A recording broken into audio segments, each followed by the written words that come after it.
ole Mawia Jahau hian Chaute Isua en ruti hi Christian lebu number zathum som ni pani hi LENGKHAWM THLÚK in aron request LENGKHAWM THLÚK an sak ngai hi ka hrelo kho mai hi sab la chuan look to Jesus where you want ti ania kan zot vela ma se hre o ma karin te po hen an lo sangai lu tuk bik lo ania a thiam chun omang en po ni sela a sol fazul de wi chu ni tho mela arin dan angin han khan an saris thin don ani atia hi thluk dan tur ani ati fak na kha ni don lawa a kha chu min lo hre thiam sa ula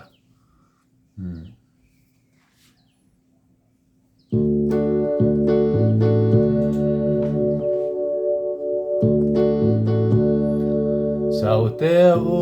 Isua in a ru in chua nin damang lalpathil ti chu in a ru in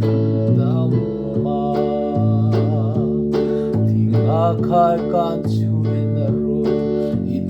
chua nin damang min in a ru a ti ngai ru in damma khai kan chu en ru a nai renge en nin nu ru e nga nge in thia sualin bol lo maula in en chua nin damang mani le sual hoi san ru in damma na boy fo boy in sela andamang min en ru in chandam na in damma lal bakhai kan chu en ru a nai renge en nin nung ru e nga nge in thia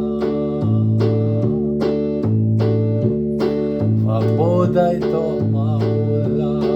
in chua in damang ru sakti ne mula in damma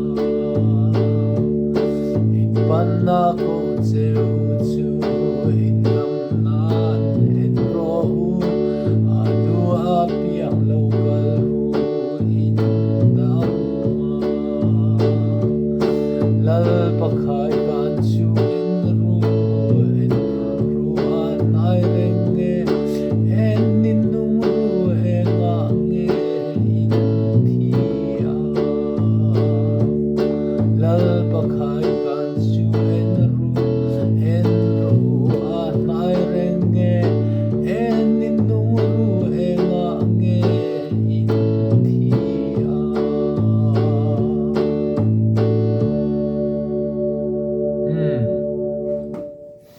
khát gan na sa china ni kha LENGKHAWM THLÚK ni amin